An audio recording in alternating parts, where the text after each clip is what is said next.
Assalamualaikum warahmatullahi wabarakatuh. Bismillahirrahmanirrahim. Alhamdulillahirabbil alamin. Wa bihi nasta'inu ala umuri dunya waddin. Wassalatu wassalamu ala asyrafil anbiya'i wal mursalin nabiyina Muhammadin wa ala alihi wa ashabihi ajma'in. Amma ba'd.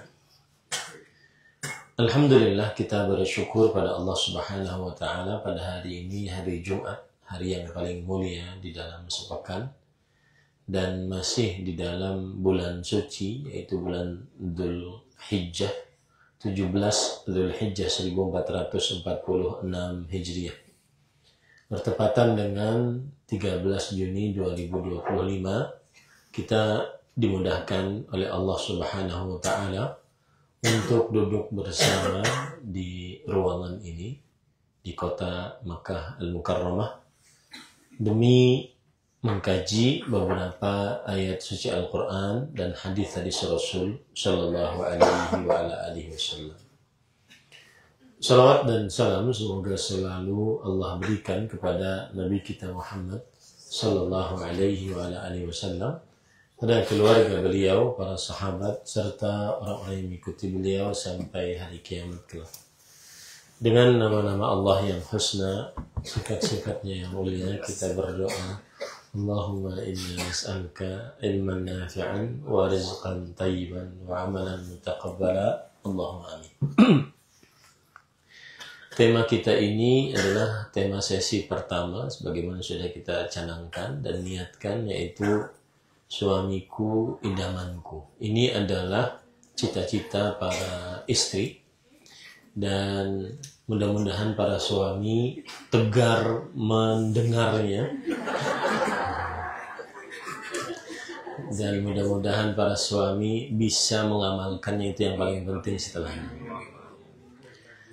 Salawat dan salam semoga selalu Allah berikan kepada Nabi kita Muhammad Sallallahu Alaihi Wasallam, pada keluarga beliau, para sahabat, serta orang-orang yang mengikuti beliau sampai hari kiamat kelak. Dengan nama-nama Allah yang husna dan sifat-sifat yang mulia, kita berdoa, Allahumma inna nas'aluka ilman nafi'an wa rizqan tayyiban wa amalan mutaqabbala. Allahumma amin. Ahibati fillah, a'afanillah wa iyyakum, Bapak Ibu, saudara-saudari jamaah haji Ramani 1446 Hijriah, yang saya cintai karena Allah. Semoga Allah Subhanahu wa taala selalu memberikan afiat kepada kita di dunia dan di akhirat. Pada kesempatan kali ini kita akan membahas tema, yaitu suamiku idamanku. Ini adalah tema yang berkaitan dengan kewajiban-kewajiban suami terhadap istrinya dan hak-hak istri terhadap suaminya. Dan Bapak Ibu, saudara-saudari yang dimuliakan oleh Allah Subhanahu wa taala, sebelum saya menyebutkan tentang kewajiban-kewajiban ataupun bagaimana seorang suami akhirnya menjadi suami idaman bagi istrinya, yaitu hendaknya kita ketahui bersama bahwa istri kita itu di posisi yang lemah secara fisik, lemah secara kedudukan, dan juga lemah secara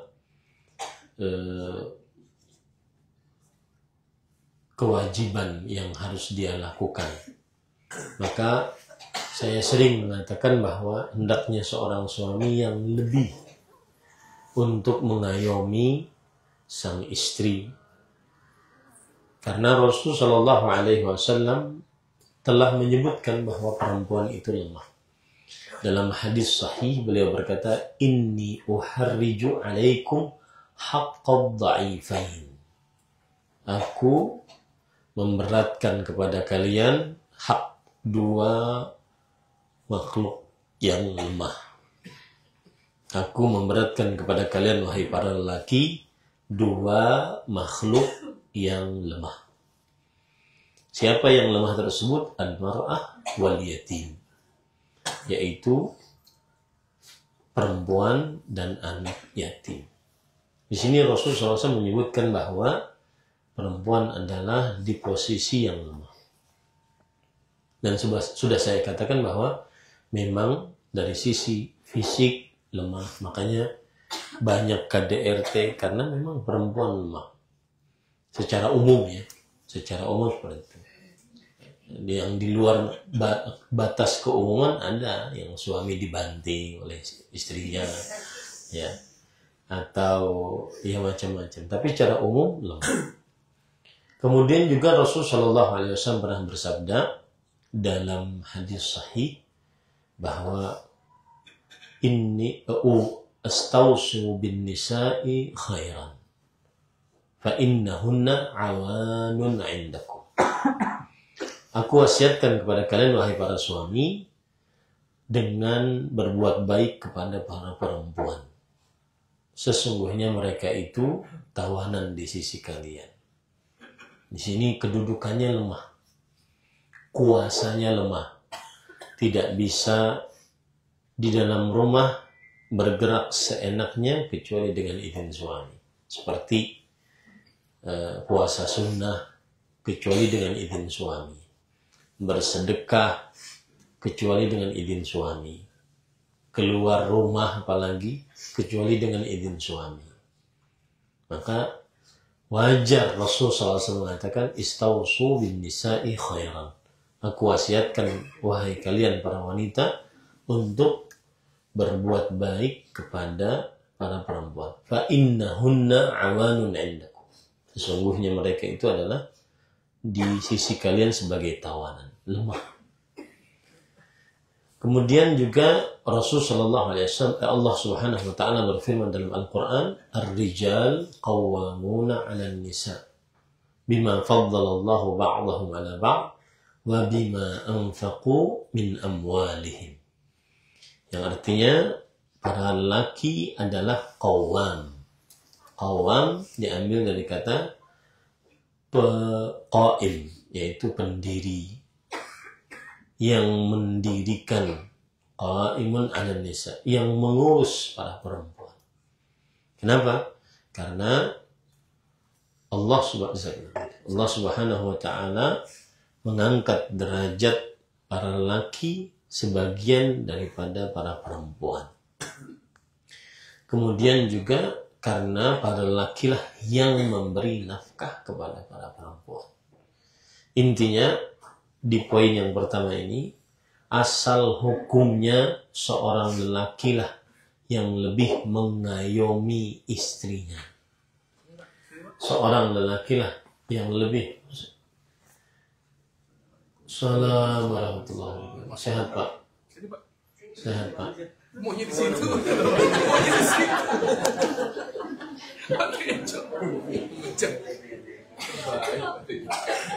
Terbaik. Nanti kalau kita pulang dari haji yang kita kangenin itu Pak Tejo kayaknya. Baik, Bapak Ibu saudara-saudari yang dimuliakan oleh Allah, maka oleh sebab itu lelaki harus lebih lemah lembut, lebih bersabar terhadap perempuan. Itu poin paling pertama di dalam tema suami yang menjadi idaman bagi istrinya.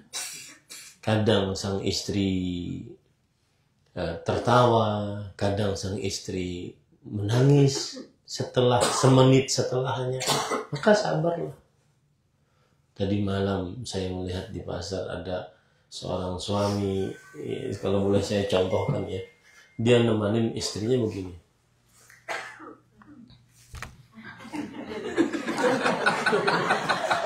Istrinya sibuk masih. Ada yang di belakang, aduh saya. Alhamdulillah itu bukan jamaah Rahmani. Jamaah Rahmani lebih parah ya. Jadi harus bersabar dengan keadaan seorang istri ya. Karena mereka dalam posisi yang lemah. Itu yang harus diketahui baik-baik. Bahkan coba bayangkan antum, seorang perempuan dilahirkan oleh ibu kandungnya, dididik, dibiayai, dimakani, diberikan sampai dewasa, akhirnya kita ambil begitu saja. Anak tersebut disekolahkan oleh orang tuanya, kemudian kita ambil begitu saja. Sangat sebuah perbuatan zalim ketika kita tidak care terhadap perempuan tersebut. Sedangkan sang orang tuanya sangat perhatian terhadapnya dari mulai semenjak kecil. Nah, itu yang harus dipahami oleh para suami. Nah, baik. Sekarang kita akan membahas apa saja yang kalau sang suami kerjakan, suami menjadi idaman. Yang pertama adalah memberi mahar. Ini adalah hak istri dan kewajiban suami. Dan hukumnya wajib memberi mahar. Syariat Islam mewajibkan atas suami untuk memberikan mahar jika seorang lelaki ingin menikahi seorang perempuan. Allah Subhanahu wa taala berfirman, "Wa atun nisaa saduqatihinna nihla." Berikanlah kalian wahai para lelaki kepada para perempuan mahar-maharnya, pemberian-pemberiannya dengan nihlah. Nihlah tersebut adalah dengan perasaan yang nyaman. Kemudian juga Allah Subhanahu wa taala berfirman dalam surah An-Nisa ayat 24, "Fa'atuhunna ujurahunna fariidhah." Maka berikanlah kalian wahai para laki mahar-mahar mereka sebagai kewajiban. Surah An-Nisa ayat 24. Bapak Ibu saudara-saudari yang dimuliakan Allah, kemudian Rasulullah SAW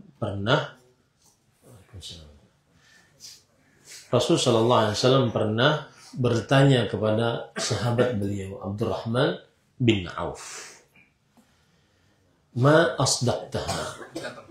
Dingin.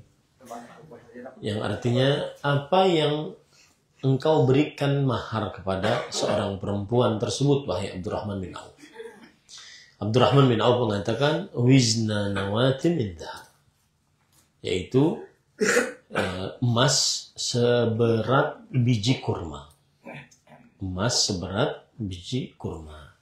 Nah, ini menunjukkan bahwa wajib untuk memberikan mahar.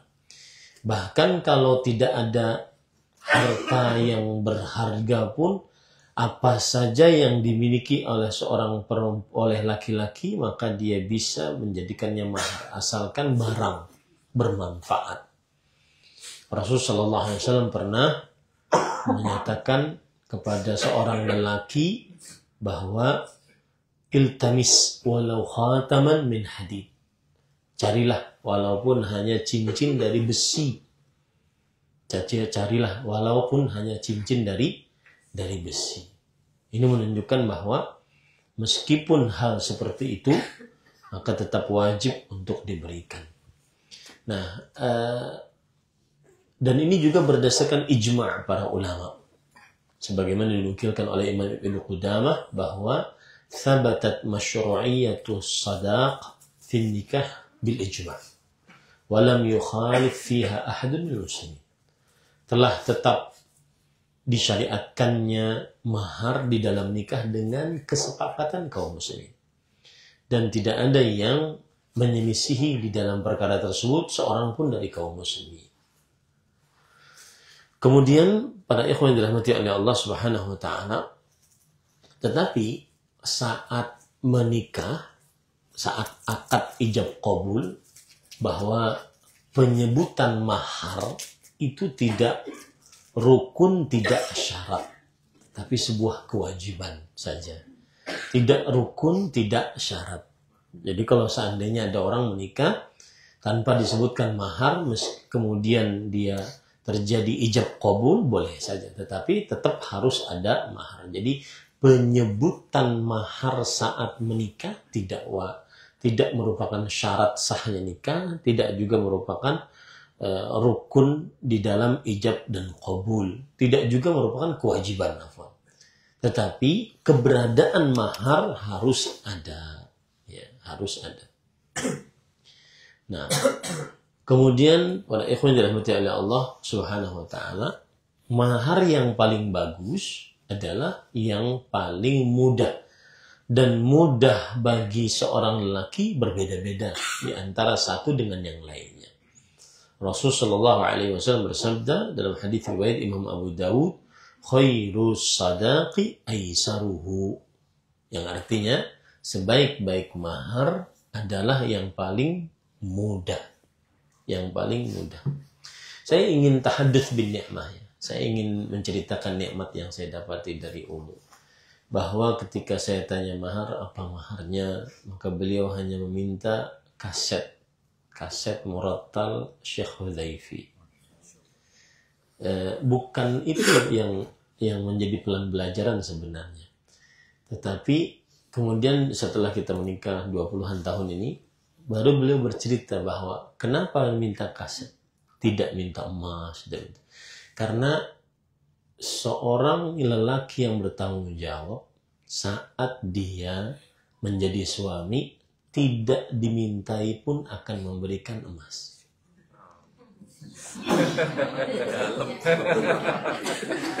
Siap-siap. Saya dapat promosinya, Bu. Habis ini ya, Bu ya. Siap-siap, Pak. Siapkan masing-masing. Ya. Ini dalam kayak gitu. Baik, Bapak Ibu saudara-saudari yang dimuliakan Allah. Kemudian perhatikan perkara yang berkaitan dengan mahar. Mahar adalah pemberian yang murni yang Allah wajibkan untuk perempuan. Bukan barteran atas sesuatu apapun kecuali menunaikan tugas-tugasnya sebagai istri. Ya. Maksudnya apa? Maksudnya begini. Bahwa seorang suami ketika memberikan mahar, nanti saya kasih mahar sekian ya, tapi kamu harus begini ya. Enggak juga. Dia murni seorang suami ngasih mahar kepada istrinya itu karena memang kewajiban dari yang disyariatkan oleh Allah. Tidak ada barteran atas itu kecuali menunaikan hak-hak suami istri. Kemudian, mahar tidak jatuh walaupun sang istri ridho. Oh enggak apa-apa, enggak usah pakai mahar, yang penting saya jadi istrimu. Ya. Maka ini walaupun tidak ridho. Seperti misalkan seorang ustadz miskin digoda oleh janda kaya gitu. Ustadzi, nikahin saya dong. Kata ustadznya nggak punya mahar saya. Ya, nggak apa-apa ustadz, yang penting ustadz jadi suami saya. Pokoknya kalau sudah ustadzi itu ada kelepok-kelepok sudah tuh. Hati-hati. Makanya jangan sampai dikit-dikit ustadzi. Ya. Jadi mahar itu tidak gugur kewajiban meskipun sang istri ridha. Kenapa demikian? Karena Allah berfirman seperti itu, wa atun nisaa sadaqatihinna nihla. Fa in tibna lakum an syai'in minhu nafsan fakuluhu hani'an mari'a. Yang artinya, dan berikanlah kepada para istri maharnya dengan kewajiban. Jika istri ridha maharnya itu digunakan, maka itu hak istri. Tetapi tidak ada kewajiban dan juga tidak boleh tanpa mahar menikah. Nah, ini juga menunjukkan bahwa pemuliaan agama Islam terhadap perempuan. Di zaman jahiliyah tidak ada mahar. Jadi perempuan itu tidak ada harganya di zaman jahiliyah. Dinikahi boleh 100 laki-laki memiliki istri. Bahkan dinikahinya tanpa mahar. Nah, Kemudian Bapak Ibu, saudara-saudari, ini juga membantah bahwa mahar itu adalah diminta oleh orang tua istri, calon menantu, mertua. Nah, ini tidak benar. Ya, ini tidak benar. Baik. Kemudian Bapak Ibu, saudara-saudari yang dimuliakan oleh Allah, yang lanjutnya adalah nafkah. Kewajiban yang kedua agar suami menjadi idaman adalah memberikan nafkah kepada istri. Dan nafkah yang wajib adalah pertama, pangan, makan, minum. Kemudian sandang, pakaian, tempat tinggal. Kemudian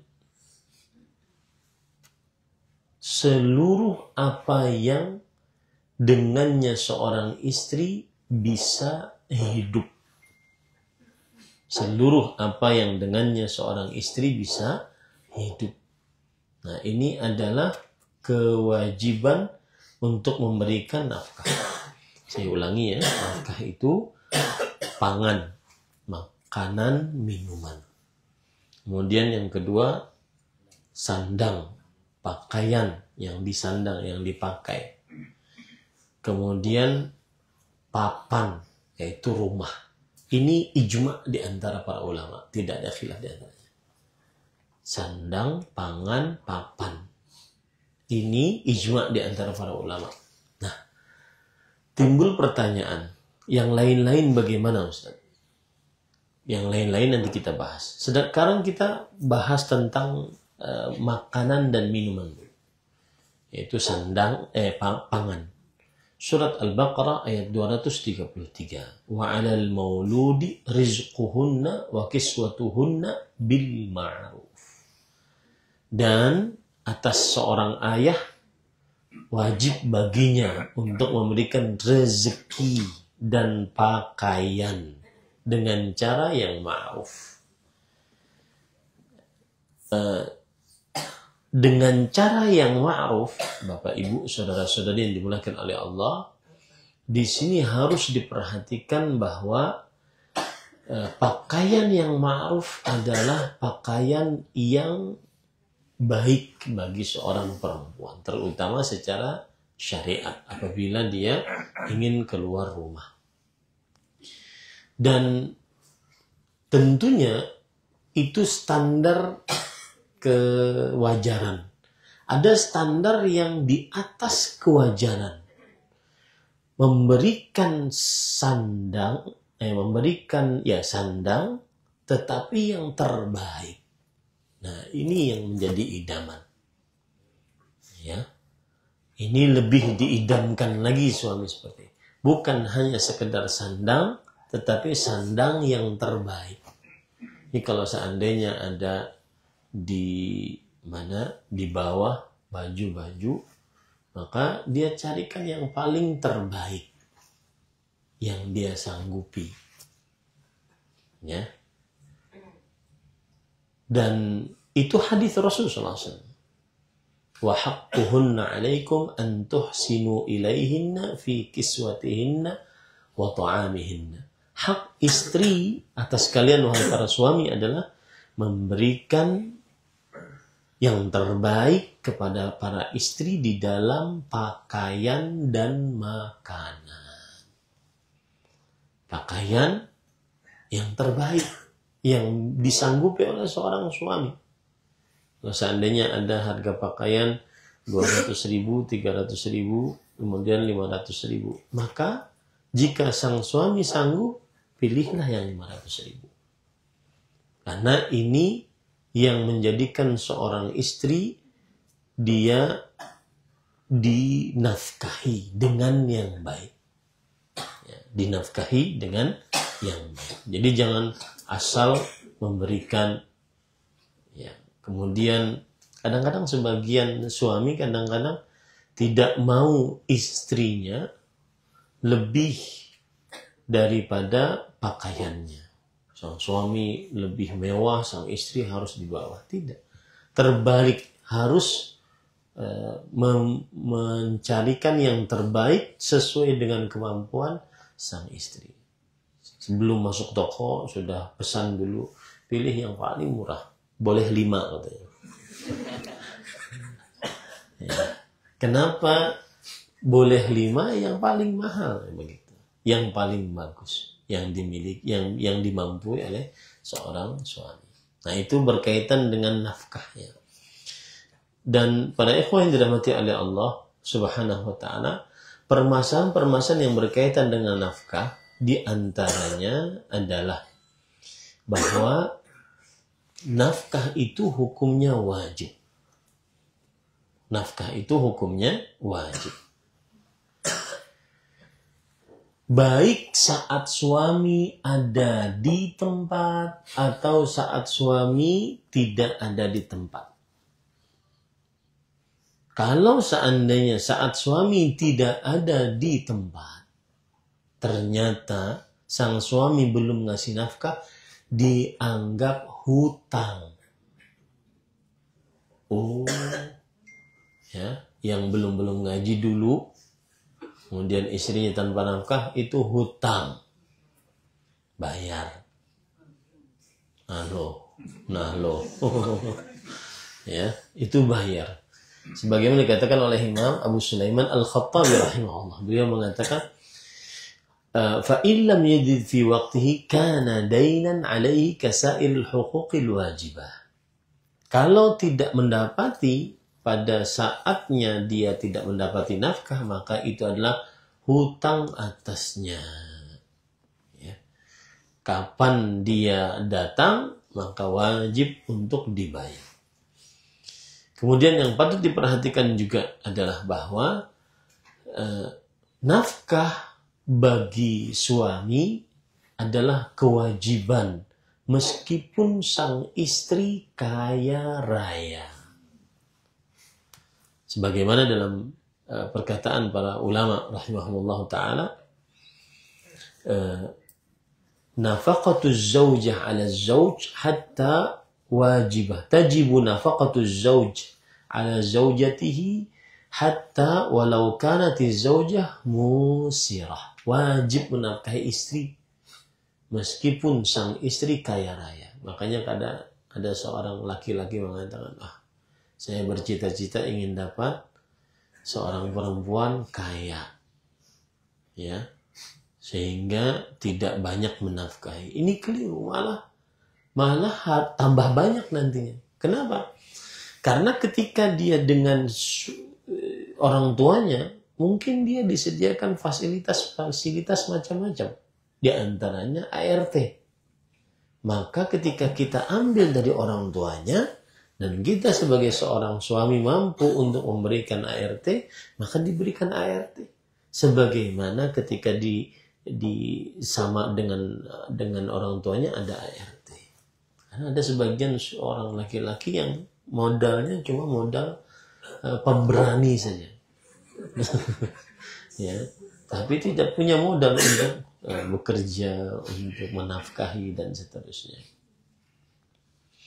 Ini para ikhwan yang dirahmati oleh Allah Subhanahu wa ta'ala. Bahkan para ulama mengatakan, la tukalliful mar'atu bi syai'in minal infaqi umuman. Yang artinya seorang perempuan tidak menafkahi sama sekali. Jadi aib ya bagi para suami kalau seandainya misalkan di mana gitu, minjem uangnya dulu dong, nanti diganti, itu aib banget. Dan itu biasanya Bu jarang diganti. Ya. Nah, kemudian Bapak Ibu saudara-saudari yang dimuliakan oleh Allah. Nah, di sini ada timbul permasalahan. Bagaimana kalau seandainya berobat? Istri sakit, berobat. Wajibkah seorang suami untuk memberikan nafkah agar sang istri berobat? Maka jawabannya adalah bahwa jumhur ahli fikih, mayoritas para ahli fikih dari 4 mazhab, mengatakan bahwa suami tidak wajib untuk menafkahi berobatnya sang istri. Kenapa? Karena mereka beranggapan bahwa itu perkara yang datang tiba-tiba. Ya, perkara yang datang tiba-tiba. Tetapi sebagian ulama, terutama kontemporer, mereka mengatakan bahwa mengobati istri termasuk kewajiban. Karena hajat untuk berobat tidak kurang kedudukannya daripada hajat untuk makan dan minum. Artinya, sebagaimana kita ngasih makan dan minum kepada istri kita, maka seperti itu pula kita memberikan obat saat istri kita sakit. Ya, saat istri kita sakit. Dan wallahu alam, saya lebih condong kepada pendapat ulama kontemporer. Karena Allah berfirman dalam Al-Quran, wa'ashiruhunna bil ma'ruf. Gauli istrimu dengan ma'ruf. Dan termasuk hal yang ma'ruf adalah yaitu memberikan pengobatan kepada sang istri. Kemudian para ikhwan yang dirahmati Allah, permasalahan selanjutnya. Lalu Ustadz, kalau seandainya sang istri ingin berdandan, skincare, pedicure, kemudian beli lotion, kemudian atau ingin belanja yang kesenangan dia, makan bakso, makan dengan teman-temannya, duduk-duduk bareng, beli alat-alat yang memang khusus untuk perempuan. Maka Bapak Ibu saudara-saudari yang dimuliakan oleh Allah Subhanahu wa taala, ini juga termasuk kewajiban sang suami. Ya, kewajiban sang suami. Jadi bukan kewajiban sang suami hanya memberikan sandang, kemudian pangan, yaitu makan, minum, kemudian tempat tinggal, kemudian juga pakaian. Oh, saya kan sudah ngasih makan kamu. Masalah urusan kamu nanti kulitnya keriput, kulitnya banyak flek, dan seterusnya, itu urusan kamu. Nah, ini tidak melakukan muasyarah bil ma'ruf. Nah, kasusnya sama. Kalau ingin kecantikan, jika sang suami sanggup, maka perawatan kecantikannya cari yang paling afdol.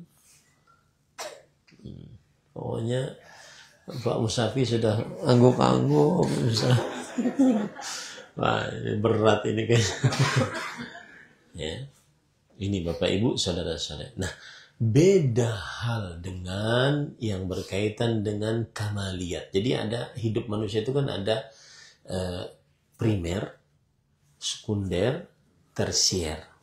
Nah, tersier ini disebut dalam bahasa agama adalah al-kamaliyat. Kamaliyat itu penyempurna hidup. Seperti misalkan memiliki HP, komputer, kemudian hal-hal yang berkaitan dengan kesempurnaan hidup saja, bukan sebuah primer atau sekunder. Maka pada saat itu Bapak Ibu tidak diwajibkan untuk memberikan nafkah padanya. Akan tetapi seorang suami memperhatikan bagaimana sang istri ketika dia berhajat untuk dihubungi, maka dia memerlukan untuk berkomunikasi, memerlukan alat berkomunikasi, tetapi tidak wajib untuk menyediakan hal tersebut. Nah, kecuali ketika sebelum menikah ada namanya syarat pranikah. Syarat pranikah. Seorang istri mengajukan syarat pranikah. Saya mau dinikahi oleh sampean, tetapi dengan syarat saya punya HP. Kemudian saya punya komputer. Saya ingin disediakan mesin jahit. Saya ingin disediakan kulkas yang di dalamnya bisa membuat es batu dan seterusnya. Maka al-muslimuna ala syurutihim. Kaum muslimin sesuai dengan syarat-syaratnya. Allah berfirman dalam surah Al-Maidah ayat 1, ya ayyuhalladzina amanu aufu bil uqud. Wahai orang beriman, tunaikanlah perjanjian-perjanjian. Nah, Ustaz, kalau perjanjiannya tidak mempoligami bagaimana? Boleh tidak? Maka jawabannya terjadi khilaf di antara para ulama. Ada yang mengatakan boleh karena dia bukan bagian dari syarat sahnya nikah. Ada yang mengatakan tidak diperbolehkan. Baik. Yang jelas urusan nafkah ini, Bapak Ibu saudara-saudari, terutama Bapak-bapak, ini adalah modal kita sebagai suami bisa menjaga keharmonisan rumah tangga. Memberilah nafkah. Dan istri jangan sampai kalau seandainya tidak diberi nafkah, dia diam.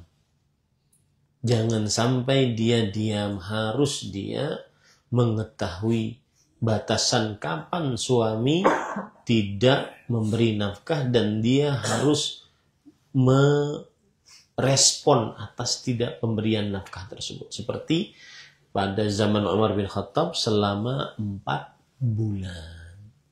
Ya, tidak diberi nafkah, baik lahir ataupun batin.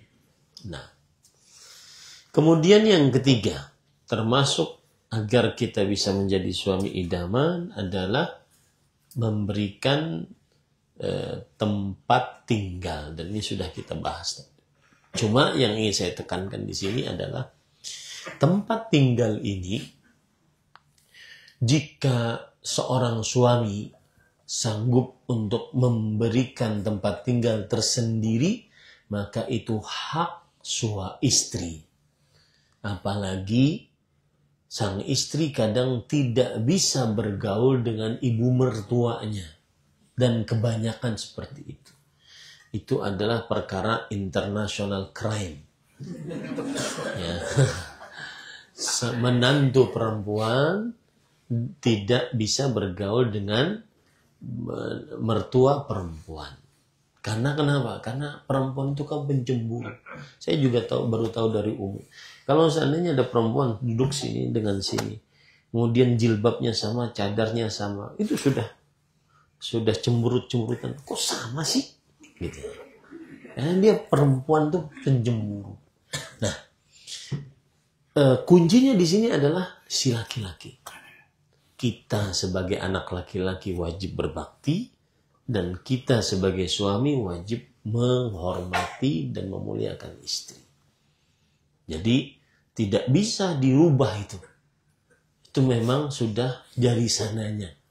Ya, hanya orang-orang yang dirahmati oleh Allah yang sanggup untuk hidup dengan mertua perempuannya. Nah, oleh karena itu apabila seorang istri minta di rumah tersendiri, maka sediakan sesuai dengan kemampuan. Entah itu beli, nyewa, ngontrak, nyicil, atau apapun. Yang penting itu hak dia. Allah berfirman dalam Al-Quran, askinuhunna min haitsu sakantum min wujdikum. Yang artinya, tempat tinggalkan istri-istri kalian di sebuah tempat yang kalian sanggup untuk meletakkannya. Kemudian, terakhir, karena disuruh Bang Zul 5 menit lagi. Baik, terakhir Bapak Ibu Saudara-saudari, ini hak istri yang paling besar, dan ini adalah kunci modal seorang suami menjadi idaman istrinya, yaitu seorang suami hendaknya bermuasyarah bil ma'ruf. Allah berfirman di dalam Al-Quran, wa'ashiruhunna bil ma'ruf. Wa'ashiruhunna bil ma'ruf. Surat An-Nisa ayat 19. Perhatikan baik-baik bagaimana atau apa yang dimaksud dengan muasyarah bil ma'ruf. Satu, ini cepat ya. Menjaga istri dari neraka dengan cara mengajari ilmu dan adab Islam. Ini poin penting banget bagi seorang suami. Anda mungkin memberikan rumah megah, mobil mewah, harta bertumpuk ruah, tapi tidak ngajarin agama, itu tidak muasyarah bil ma'ruf. Muasyarah bil ma'ruf, menjaga istri dari neraka. Allah berfirman dalam surat Tahrim ayat 6, ya ayyuhalladzina amanu qu anfusakum ahlikum nar. Wahai orang beriman, jagalah diri kalian dan keluarga kalian, istri kalian dari api neraka. Termasuk di dalamnya ya, memerintahkan yang ma'ruf dan mencegah yang munkar. Jangan dibiarkan istri kita suka nonton film India, suka nonton film Korea. Ya nggak boleh. Ya, tidak boleh. Kemudian termasuk muasyarah bil ma'ruf, Bapak Ibu, saudara-saudari yang dimuliakan oleh Allah Subhanahu wa taala adalah seorang istri dijaga oleh suami auratnya. Jangan sampai terlihat auratnya. Jangan sampai terlihat hal yang diharamkan untuk diperlihatkan kepada laki-laki yang bukan mahramnya. Rasulullah SAW bersabda dalam hadis riwayat Imam Ahmad, Inna minal ghirah ghairah yubghiduha Allah wa hiya ghairatul rajul ala ahli min ghairi ribah. Sesungguhnya termasuk rasa cemburu yang dimukai oleh Allah adalah seorang lelaki yang mencemburui istrinya tanpa sebab. Nah, berarti pemahaman baliknya apabila seorang suami menjaga istrinya karena rasa cemburu agar istrinya terjaga kesuciannya, kemaluannya, keperawanannya. Ya, satu helai rambut istrimu jangan pernah terlihat oleh laki-laki yang bukan mahram. Satu kaki, jempol kaki jangan pernah terlihat oleh laki-laki yang bukan mahram. Ya, ini adalah muasyarah bil ma'ruf. Kemudian termasuk muasyarah bil ma'ruf adalah, nah ini banyak ini dan saya sering menyinggung ini, tidak berselingkuh dengan perempuan yang tidak halal untuknya. Dan bapak-bapak harus ingat, dosa paling besar kesyirikan karena menyelisihi perjanjian yang agung dengan Allah. Dan termasuk dosa paling besar yang kedua setelah kesyirikan adalah perselingkuhan. Atau kalau boleh saya katakan, pengkhianatan terbesar adalah kesyirikan. Karena berkhianat tentang perjanjian yang agung terhadap Allah. Pengkhianatan terbesar kedua yang Allah tidak pernah memakai kata mitsaqan ghalidhan, perjanjian agung, kecuali untuk pernikahan, yaitu perselingkuhan.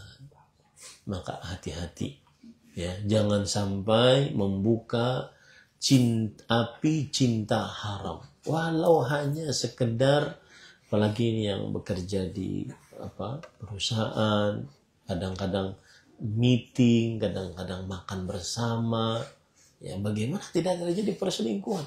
Setiap siang makan dengan perempuan lain, ketawa ketiwi. Maka yang sudah benar-benar duduk di majelis ilmu harus jaga pandangannya, harus jaga bahwa pernikahan ini misalkan ghalidhan, perjanjian agung, ya, jangan menjadi pengkhianat. Kedua terbesar setelah kesyirikan, ya, walaupun itu mantan, ya, mantan, kemudian janda miskin, kemudian dia bilang ke istrinya, kasihan tuh si fulana, kayaknya perlu pulsa deh. Enggak. Karena ini pernah kejadian yang saya ceritakan, ini pernah kejadian. Ya, seorang istri curhat kepada Umu bahwa suaminya sering ngirimin pulsa kepada mantannya. Lalu sang istri kan nggak enak, kemudian menasihati suaminya. Sang suami mengatakan, kasihan, dia kan sudah cerai. Ini pintu-pintu syaitan. Walaupun hanya sekedar membangunkan sholat untuk sholat tahajud. Afwan ukhti, sudah sholat tahajud kan?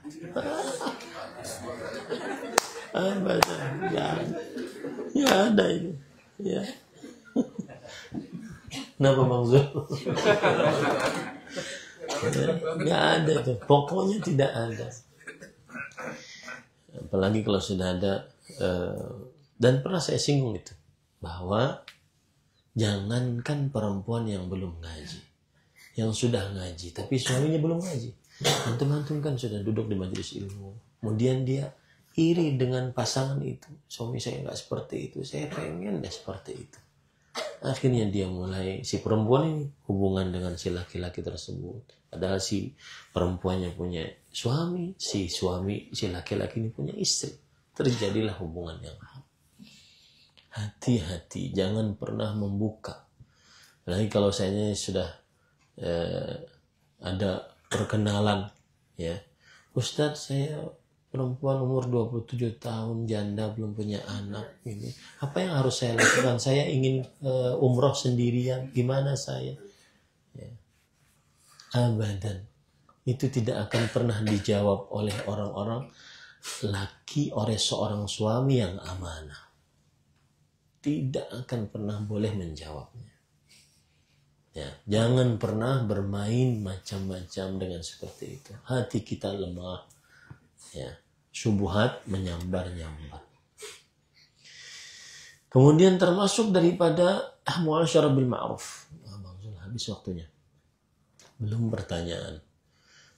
Termasuk muasyarah bil ma'ruf adalah seorang suami sering memaafkan kesalahan istri. Sering memaafkan kesalahan istri. Salah satu praktek memaafkan adalah kalau istri salah, jangan mengatakan, kenapa kamu melakukan begitu? Kalau istri belum mengerjakan yang diminta, kenapa belum dikerjakan? Begitulah Rasulullah SAW terhadap istri-istrinya, pembantunya, sebagaimana yang diceritakan oleh Anas bin Malik. Pokoknya bapak-bapak, seorang istri di ajaran Islam itu ratu, benar-benar ratu. Kalau belum dikerjakan, ya sudah, kita yang ngerjain. Ya. Kalau kata sang istri, bah, capek badan, tapi pengen makan nasi goreng, siap. Ya. Ya. Kenapa? Karena tugas kita menyediakan makan. Bukan tugas dia untuk memasak. Tugas kita menyediakan makan. Ya, Pak Sindu. Ya. Ustaz, ini kayaknya terlalu berlebihan ya. Enggak. Memang begitu ajarannya. Memang begitu ajarannya ya. Baik. Kemudian termasuk muasyarah bil ma'ruf. Ini penting banget. Ini penting banget. Yaitu bermuka yang ceria, selalu tersenyum di hadapan istrinya. Sebagian laki-laki kadang-kadang kalau sudah dia di Indo, di Alfa sama mbak-mbaknya, terima kasih mbak, terima kasih. Ya, istrimu nggak pernah terima kasih. Ya, Rasulullah SAW bersabda, wa antukallima akhaka wa anta mubassitun ilaika biwajhi fa inna dzalika min al-'arf. Jangan pernah sekali-kali meremehkan sebuah kebaikan sedikit pun. Bahkan ketika berbicara dengan saudaramu, engkau berhadapan, langsung menghadap kepadanya dengan wajah yang tersenyum. Sesungguhnya itu adalah hal yang ma'ruf. Bapak-bapak, ini disclaimer saya ya. Ini ilmunya. Prakteknya yang berbicara masih belum juga. Ya, ini ilmunya. Karena saya sering dikritik oleh para ustadz. Din, antum tuh kalau ceramah kayaknya suami yang paling terbaik. Enggak, ini ilmunya. Kita masih banyak kekurangannya. Baik. Jadi berusahalah bermuka, berwajah yang selalu tersenyum dengan istri. Bagaimana caranya agar kita dengan istri itu bisa bercanda, bisa menjadi seperti yang saya ungkap di waktu di tenda kalau tidak salah. Di dalam Al-Quran, istri itu disebut sahibah. Sahibah itu besti bahasa Jakartanya. Besti, teman terbaik. Asik ngobrol dengan istri, asik ngobrolkan anak, ngobrolkan kehidupan, ngobrolkan sifat yang harus dirubah, dan seterusnya. Asik banget. Apalagi kalau seandainya sudah sama-sama penikmat kopi. Mantap. Ya, ini. Dan saya pesan, ya, saya menjelang 50 yang adik-adik kelas saya ini, maka jangan sampai terlambat. Jadikan istri sebagai bestimu. Ya, jangan sampai terlambat. Siap. Pak Tejo Cie coba. Pak Tejo Cie. Gimana cerita?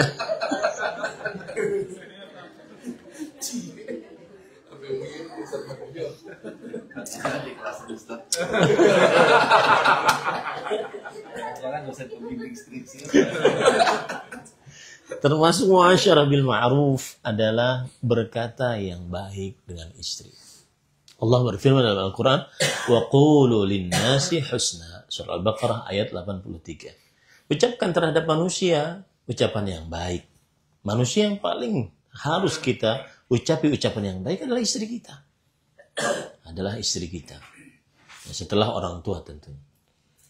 Adalah istri kita. Manggil panggilan yang baik. Ya. Manggil jangan dari kamar. Hoi, kopi. Bahkan di warung kopi aja nggak begitu. Ini sudah dari kamar, manggil istrinya lagi masak, lagi nyuci dan seterusnya. Bahkan mereka yang paling berhak untuk diucapkan ucapan yang baik. Kenapa? Sudah saya sering sebutkan bahwa mereka mau bersabar dengan kita dengan segala macam kekurangan. Berpuluh-puluh tahun. Segala macam kekurangan kita. Ya, ini Bapak Ibu, saudara-saudari yang dimuliakan oleh Allah Subhanahu wa taala. Kemudian termasuk muasyarah bil ma'ruf yang harus dilakukan oleh seorang perempuan juga adalah yaitu memperhatikan apabila saat berbicara. Biasakan kita itu mendengarkan yang berbicara, terutama istri kita. Ada sebagian suami, diam lo, mangap gue cerai lo. Gimana ceritanya mangap gue cerai? Ya, nggak bisa gitu. Apalagi yang di rumahnya dia lembut. Antum kalau dengar Ustaz Rizal kalau ngomong sama anak dan istrinya lembut. Ya, apalagi kalau seandainya, dan beliau beralasan itu karena istri beliau lebih lembut daripada itu. Nah, maka bersuami kan kita akhirnya beda situasi yang dulunya disayang oleh bapaknya, oleh ibunya, dikatakan dengan perkataan yang lembut. Dan herannya ada sebagian suami yang kadang-kadang kalau ngobrol dengan perempuan lain lembut banget. Sedangkan dengan istrinya, subhanallah, ya, dinasehatin sedikit pas lagi main game sampai jam 2 pagi. Ngapain lu? Pergi sana. Hati-hati ya. Sangat menyedihkan. Kenapa tadi? Karena di awal tadi istri selalu dalam posisi apa? Lemah. Ya, istri dalam posisi lemah. Nah, dan kemudian ini yang mendatangkan berkah. Termasuk muasyarah bil ma'ruf. Kalau masuk rumah jangan malu ucapkan salam. Sebagian laki-laki menganggap dirinya adalah pemimpin, dia tidak berhak untuk mengucapkan salam. Ya, ucapkan salam. Rasulullah SAW mengatakan, ya Nabi, ya bunayya, idza dakhalta ala ahlik fasallim, yakun salamuka barakatan alaik wa ala ahli baiti. Wahai Anas, kalau engkau masuk ke dalam rumahmu, ucapkan salam. Salammu itu akan menjadi berkah bagi rumahmu. Maka kadang suami berat, suami panasan di rumah, tidak tenang karena tidak salam. Ada faedah menarik dari Rasulullah SAW. Kita ini kan bapak-bapak, ada yang saya baru kenal Pak Bondan tentara, ada yang pimpinan perusahaan, ada yang income-nya sekian, ada yang macam-macam ya. Ada yang kalau di luar rumah dia siapa. Ingat baik-baik. Antum kalau sudah masuk kaki ke dalam rumah, antum suami. Tanggalkan itu semua jabatannya. Lihat Rasul Sallallahu Alaihi Wasallam. Apa kurangnya beliau? Nabi, Rasul, pemimpin negara, orang alim. Tapi ketika itu pernah Aisyah ngangkat suara di hadapan beliau. Ngangkat suara. Bahkan ketika itu bapak Aisyah radhiyallahu anha, Abu Bakar Siddiq, mertua Rasulullah SAW lewat. Kemudian mau ditempeleng oleh Abu Bakar Siddiq ke Aisyah. Kamu mengangkat suara di hadapan Rasulullah SAW. Apa kata Rasulullah SAW? Dah, biarkan dia. Rasulullah SAW tidak mengatakan, jangan macam-macam ya. Kiai nih. Ustadz sejuta umat nih. Jangan macam-macam itu. Nggak ada tuh. Kalau sudah rumah suami, ya, saya jenderal nih, jangan macam-macam. Orang semua hormat sama saya. Nggak ada. Kalau sudah masuk rumah, itu suami, lihat terus. Bahkan sampai diangkat suaranya oleh Aisyah di hadapan Rasul. Setelah itu, kemudian bisa cair lagi hubungan, mereka berdua tertawa lagi, datang Abu Bakar kemudian ikut tertawa. Kata Rasulullah SAW kepada Aisyah membisiki, aku sudah menyelamatkan engkau dari beliau. Coba lihat, nggak ada tuh saya jenderal, nggak ada. Nah, begitulah seorang suami mu'asyarah bil ma'ruf. Waktunya habis pada ikhwah yang dirahmati oleh Allah.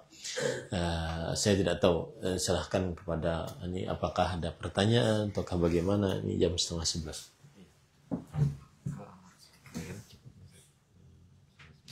Tahu ya. Cukup ya. Cukup 5 menit deh.